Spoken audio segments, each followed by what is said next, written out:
주의 날 30주 봅니다. 팔신문, 팔신문 볼까요? 팔신문.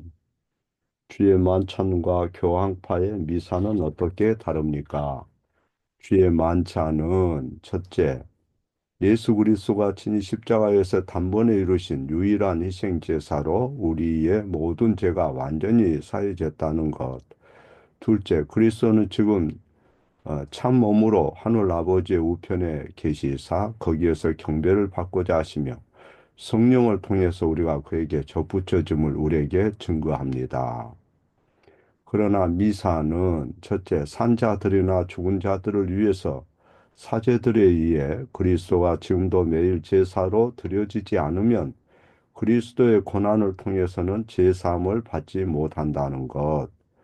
둘째, 그리스도는 떡과 포도주의 형태로 육신적인 임재를 하므로 거기에서 경배되어야 한다고 가르칩니다. 그러므로 미사는 근본적으로 예수 그리스도의 단번 희생 제사와 고난을 부인하는 것으로 저주받은 우상 숭배일 뿐입니다. 누가 주의 성찬상에 나올 수 있습니까? 자기의 죄 때문에 참으로 자신을 지독하게 미워하지만 그리스도의 고난과 죽음에 의해 이런 죄가 사하여지고 자기의 남아있는 연약성도 가려졌음을 믿는 자들, 또한 더욱더 자기의 믿음을 강화해서 자기의 생활을 고치기를 갈망하는 자들입니다. 그러나 이 선자들과 회개하지 않는 자들은 자기들의 심판을 먹고 마시는 것입니다. 82문. 자신들의 고백과 생활로 불경건을 드러내는 자들도 역시 주의 만찬상에 허용됩니까? 안 됩니다. 그렇게 되면 하나님의 언약이 더럽혀져서 하나님의 진노가 온 회중에게 불타오르기 때문입니다. 그러므로 그리스도와 그의 사도들의 명령에 따라 그리스도의 교회는 그들의 생활을 고칠 때까지 천국의 열쇠들에 의해서 그들을 제외시켜야 할 의무가 있습니다. 예, 주의 만찬과 미사의 차이점을 얘기하면서 미사는 주의 만찬과 달리 주의 만찬은 단번에 유일한 희생 제사로 우리의 모든 죄가 완전히 사해졌다 이렇게 가르치죠.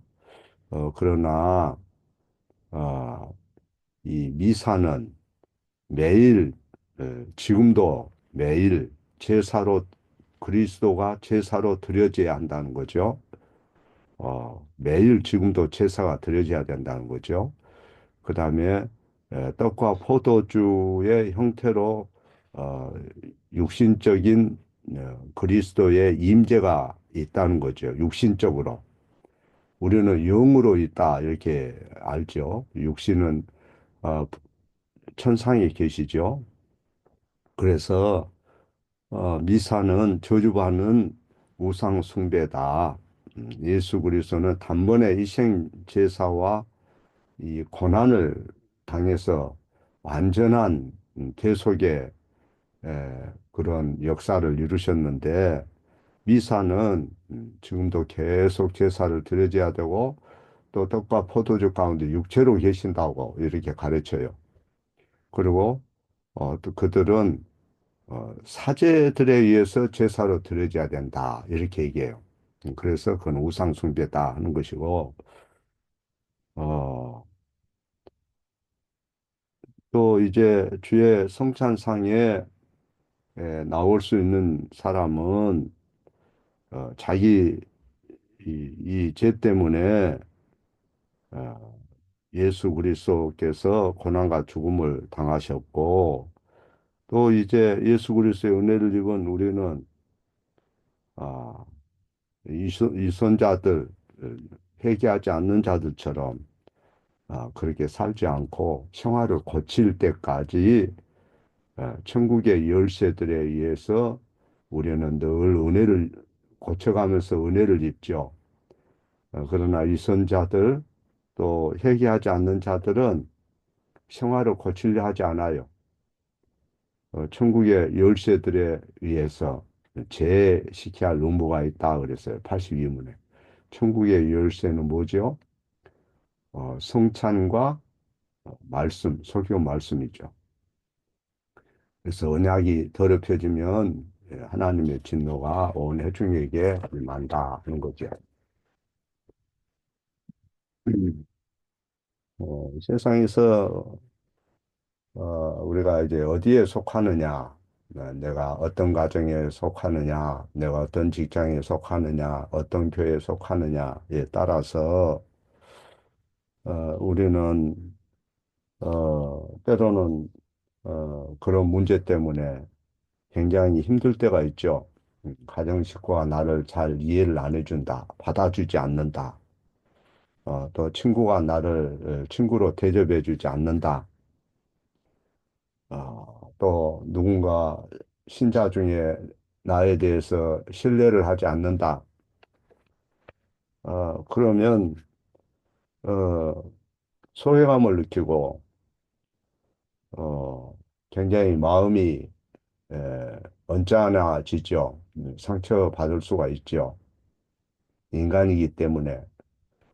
어, 그래서 사람들은 자꾸 자기 중심으로 벽을 세우려고 그래요. 자기 중심.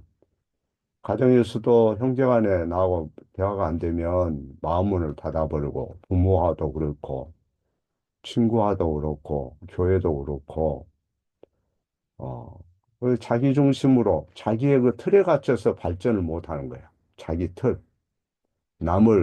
남에 대해서 굉장히 부정적이고 왜 저 사람은 저럴까? 왜 저 친구는 나하고 생각이 다를까? 생각이 다르면 이제 좌파, 우파 이렇게 막 나눠지고 그러잖아요. 어, 그래서 이 생각이라는 게 굉장히 무서워요. 어, 내가 양방에 갈 거냐, 아니면 기느강 하는 사람의 의견을 들을 거냐, 뭐 이런 것도 마찬가지예요. 그런데, 어, 우리가 사람들에게 소외감을 느끼고 또 어떨 때는 상처가 되고 트라우마가 생기고, 그것이 우리의 현실이지만, 어, 우리를 풍요롭고 영광스러운 그런 어,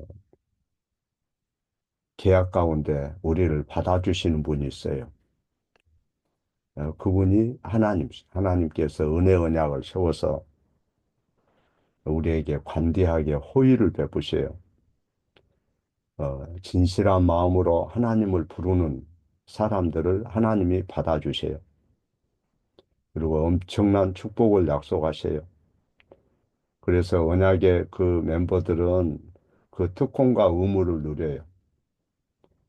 어, 그 믿는 부모의 자녀나 믿는 사람의 아내나 남편이라 할지라도 언약 안에 특권을 누리게 하세요.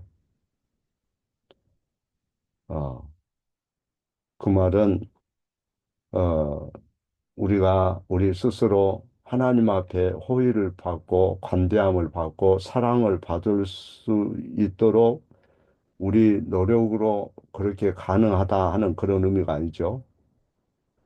내 힘으로 하나님의 총애를 받을 수 있다고 생각해서는 안 돼요. 내가 아무리 선한 노력을 한다고 해서 되는 게 아니에요. 어, 언약이라는 것을 왜 은혜 언약이라고 그러냐? 하나님은 거룩하고 어미로우신 분인데 은혜를 베풀고 우리에게 허위와 간대함을 베푸셔서 당신의 품 안으로 우리를 당신이 일방적으로 어, 언약을 맺어서 우리와 같은 레벨에서 우리를 받아주시는 거예요. 그래서 은혜 언약이라 그러는 거죠. 그 은혜가 자기 백성에게 소낙비처럼 쏟아지는 거예요. 어, 성경에서 거룩한 세례, 거룩한 만찬, 성만찬 그러죠. 이 성례는 두 가지예요. 구약에는 할례와 유월절이고 할례는 세례로, 유월절은 성만찬으로 대체됐죠. 예수 그리스도의 피를 이제 피로 완성이 됐기 때문에 더 이상 신약에서는 피 흘림이 필요 없어요. 그래서 거룩한 세례, 거룩한 만찬 이 두 성례를 뒷받침해 주는 거, 지지해 주는 게 뭐냐? 이 언약이 언약. 27절에 보면 유아들도 어, 역시 세례를 받아야 하는 이유가 있다. 왜 그러느냐? 그들도 언약에 속했기 때문이다. 그들은 교회에 속했기 때문이라. 언약과 회중에 속해 있다. 그랬어요. 세례라는 것은 속해 있다는 표시예요. 세례. 여호와께 내가 속해 있다. 포함되어 있다. 때로는 가정에서 내가 왕따 당할 수도 있죠. 마음에 상처가 되고, 형제 사이에서도, 일터에서도, 교회에서도 그런 느낌이 들 때가 있어요. 뭐, 교회에서 누구를 왕따 시키겠어요? 가정에서 뭐, 자기 식구를 누가 왕따 시키겠어요? 스스로 그런 마음이 드는 거죠. 그러나 하나님은 우리를 그렇게 하지 않아요. 어, 그래서, 이 언약은 본질적으로 관계를 말하는 관계.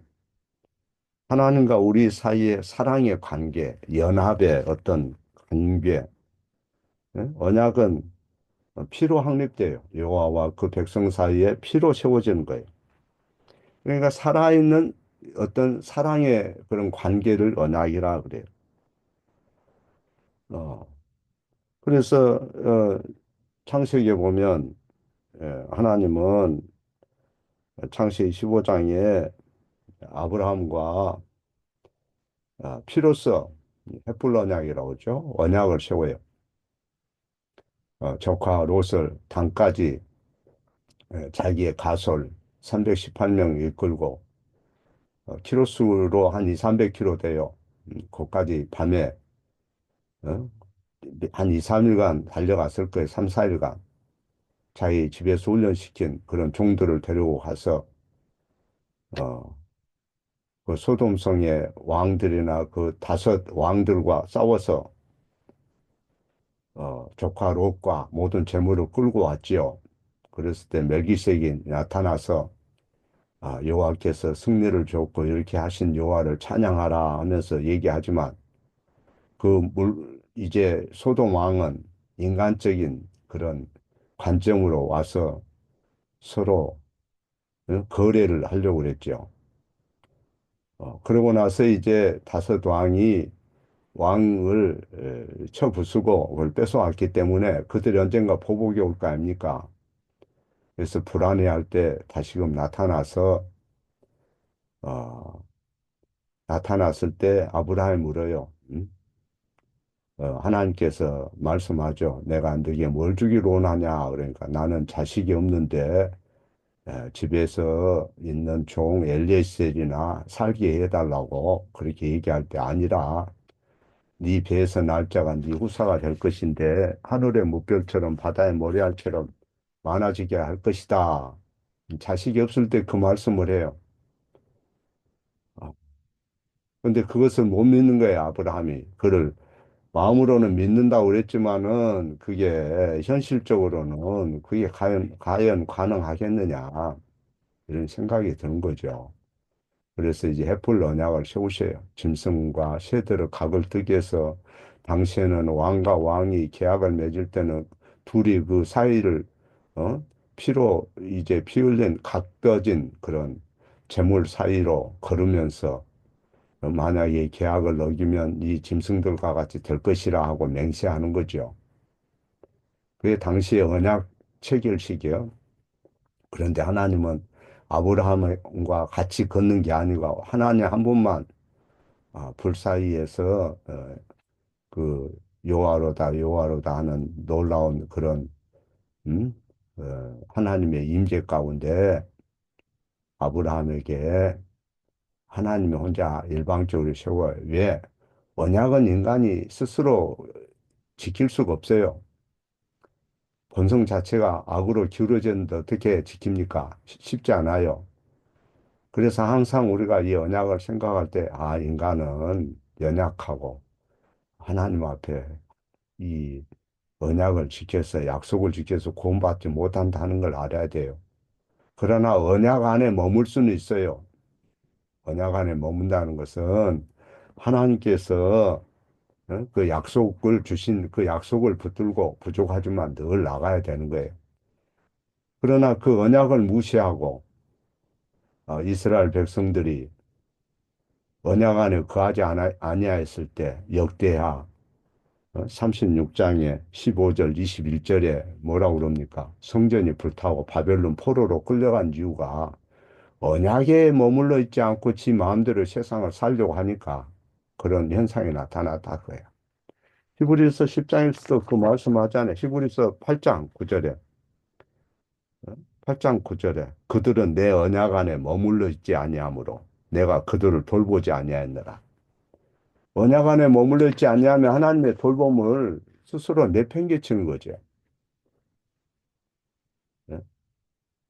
그래서 이제 이 아브라함에게 약속 이 헤프로 언약으로 말씀하시고 또 할례를 통해서 또 대대로 하나님이 함께 하시겠다는 약속을 주셨고 그 후에 이제 시내산에서 어, 또 언약에 대한 중요한 그런 십계명을 말씀하시죠. 그때도 너희가 내 말을 잘 듣고 내 언약을 지키면 너희가 모든 민족 중에서 내 소유가 되겠고 너희가 내게 대하여 제사장 나라가 되며 거룩한 백성이 되리라 이렇게 말씀하셔요. 어, 하나님과 우리가 교통한다는 거. 살아계신 그분의 말씀을 듣고 내가 늘 주님을 신뢰하고 믿고 따라갈 수 있다는 거, 이거는 큰 특권이에요. 예, 하나님께서 언약의 말씀을 주시고 피로 언약을 체결했을 때 출애굽기 24장 7절을 보면 백성들이 여호와의 모든 말씀을 우리가 준행하리이다 하면서 대답을 했어요. 그런데 그들이 대답한 대로 그 역사가 순조롭게 진행되지 않았죠. 그들은 언약 안에 머물러 있지 않았어요. 어. 그래서 이 결국에는 이스라엘 백성들이 성전이 불타고 음, 바벨론에 포로로 끌려가서 그 비참한 생활을 하게 된 거죠. 어. 그래서 우리가 하나님과 좋은 관계를 유지하려면 언약 안에 머물러 있어야 된다. 서로 사랑하고 신뢰하고 부족하지만 예수 그리스도의 그 말씀과 주님의 피와 성령으로 늘 새롭게 해야 된다. 하는 것을 우리가 잊어서는 안 돼요. 그런데 이스라엘 백성들은 계속해서 불순종하고 거스리고 불평하고 원망하고 방황하고 길을 잃었죠. 하나님과 언약을 파기했어요. 하나님의 심판을 철회했어요. 언약 안에 있지도 않았어요. 언약을 행하지도 않았어요. 그러면 하나님께서 어, 이제 이스라엘을 포기해 버릴 수도 있고 바벨론 포로로 가서 그들을 끝장내 버릴 수도 있는데 어, 호시아서 11장 8절에 보면 에브라임아 내가 어찌 너를 버리겠느냐 이스라엘아 내가 어찌 너를 넘겨줄 수 있겠느냐 내 마음이 내 속에서 거시기에 돌고 돌아서 내 국률이 일어난다 그래요. 자기 백성을 회복하실 것에 대해서 말씀하셔요. 역대하 36장 17절 21절에 보면 그들이 언약을 버려서 언약 안에 있지 않았기 때문에 성전이 파괴되고 바벨론의 포로로 갔다. 비참한 삶이 왔다. 이것을 말씀하죠. 역대하는 성경 마지막 책이에요. 성경 마지막 히브리 사람들에게.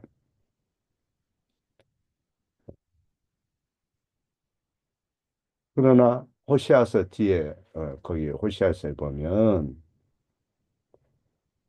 어찌 내가 너희를 버리고 넘겨줄 수 있겠느냐 하면서 자기 백성을 회복할 것을 말씀하세요.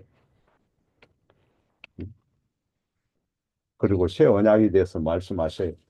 그들의 마음에 새 마음과 시험을 부어줘서 의지를 새롭게 하고 지성을 새롭게 하고 감성을 새롭게 해서 하나님과 회복된 관계를 만들겠다. 이렇게 말씀하세요. 또한 그들의 죄악을 사하고 다시는 그 죄를 기억지 아니하리라. 예레미야 31장 34절 말씀.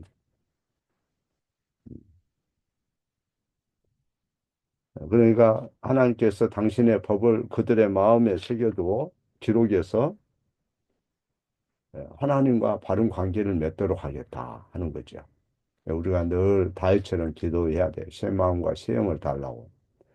주님이 한순간이라도 우리의 완악한 마음을 유하게 하고 호의 가운데 우리를 받아주고 우리를 이끌지 않으면 우리는 마른 나무 막대기처럼 빳빳해져요. 가득 찬 대리석처럼 마음이 굳어져요. 항상 자기 중심으로 모든 울타리를 치고 벽을 치기 때문에 혼자 스스로 왕따 당하는 거예요. 남을 믿지 못하고 신뢰하지 못하고 계속해서 불신하고 그렇게 되는 거예요. 그래서 그걸 고쳐가야 돼. 세상이 물론 그렇게 만들지만은 지혜로워야 돼. 그래서 새 언약은 이제 하나님께서 어, 그들의 마음과 그들의 속사람을 변화시키고 그것에 율법을 새겨주고 하나님을 가까이 하도록 하나님이 하신다는 그런 말씀이에요. 또 예수님이 십자가에 죽으시기 전에 어, 이 잔은 내 피로 세우는 새 언약이니 곧 너희를 위하여 흘리는 피라 그러죠. 새 언약을 세운다 그랬어요. 하나님과 자기 백성 사이에 새로운 교제를 창출하고 하늘과 땅 사이에 예수님이 다리를 놓고 어, 이제 예전에 구약의 그림자와 상징으로서 예표로서 보여줬던 옛 언약이 이제 완전하고 온전한 풍성한 그런 언약으로 견고해지게 한다는 말씀입니다. 그리고 히브리서 10장 12절을 보면 그리스도는 죄를 위하여 한 단번에 영원한 제사를 드렸다. 그래서 단번에. 그래서 제사는 무한정으로 반복되지 않죠. 단번에 드려졌어요. 그걸로 충분해요. 어, 네.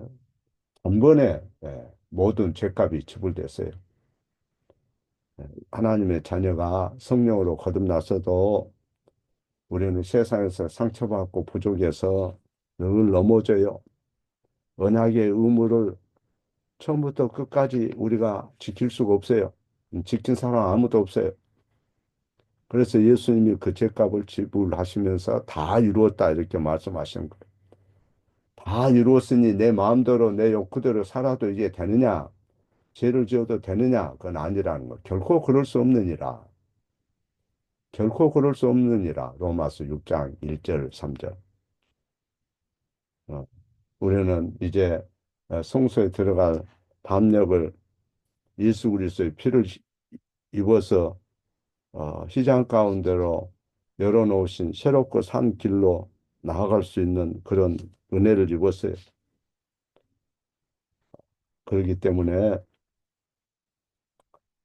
때로는 내 마음에 안 맞지만 이 세상에 솔직히 내 마음에 맞는 게 어디가 있어? 다 안 맞지. 뭐 부부지간도 안 맞고 자기가 난 자식하고도 안 맞고 직장에 가도 전부 다 눈 동글동글해가지고 자기만 생각하잖아. 남을 배려하지 않고. 그게 세상 사람이. 그러니 나도 울타리를 쳐야 됩니까? 아니에요. 지혜로우면 되는 거야. 내가 스스로 나를 가둘 것이 아니고 지혜롭게 처신하면 조금 더 어려운 일 없어요. 음. 그래서 예수님은 그 일을 이루신 거예요. 우리가 하나님 앞에 가까이 갈 수 없는 그런 존재인데 놀라운 주님의 은혜로 상상할 수 없는 정말로 심장 떨릴 만한 그런 일이 일어났어요. 그게 뭐죠? 거룩하신 하나님 앞에 나아갈 수 있는 특권을 누린 거예요. 그리고 예수님이 이 언약의 식사를 하도록 허락하셨어요. 주님이 문을 열어놓고 우리를 초대하고, 특히 친한 그 식구끼리만 먹는 그 만찬에 우리를 초대를 하는 거예요. 그것은 천국에서 이루어질 일에 대한 하나의 예표고 그림자와 같은 거예요. 예수님이 친밀한 자리를 마련하시고 복된 교제 가운데 우리를 부르셔요. 그리스도의 어? 피를 함께 한 그런 믿음의 형제들이 이제 성령으로 접붙여지고, 어, 그야말로 서로 분리될 수 없고 왕따 되거나 더 이상 나눠지지 않도록 그분의 생명에 우리를 접붙인 거예요. 그 은혜를 알아야 우리가 신앙생활도 제대로 하고 마음에 평안이 있어요. 어, 세상 사람은 때로는 나를 멀리한 것 같고 내 마음에 안 맞지만 주님이 받아주셨다. 우리 주님이 오늘도 지극히 나를 사랑한다. 주님은 당신의 살을 찢기고 피를 다 흘리기까지 나를 받아서 하나님 아버지 앞에 세우셨다. 이것을 잊어버리면 안 돼요. 그래서 그런 은혜가 오늘 또 있기를 바라고 기도합니다.